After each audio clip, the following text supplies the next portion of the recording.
CM Revanth రెడ్డితో chief secretary Ramakrishna Rao భేటీ అయ్యారు. శాఖల కేటాయింపుపై చర్చిస్తున్నారు. కాసేపట్లో పోర్ట్ఫోలియోలను ప్రకటించే అవకాశం ఉంది. ఇప్పటికే మంత్రుల శాఖల కేటాయింపుపై సీఎం రేవంత్ రెడ్డి క్లారిటీ ఇచ్చారు. కొత్త మంత్రులకు తన దగ్గర ఉన్న శాఖలనే కేటాయిస్తానని స్పష్టం చేశారు.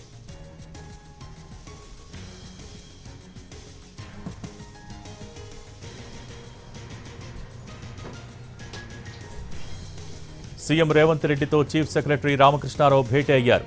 శాఖల కేటాయింపుపై చర్చిస్తున్నారు. కాసేపట్లో పోర్ట్ఫోలియోలను ప్రకటించే అవకాశం ఉంది. ఇప్పటికే మంత్రుల శాఖల కేటాయింపులపై సీఎం రేవంత్ రెడ్డి క్లారిటీ ఇచ్చారు. కొత్త మంత్రులకు తన దగ్గర ఉన్న శాఖలనే కేటాయిస్తానని స్పష్టం చేశారు.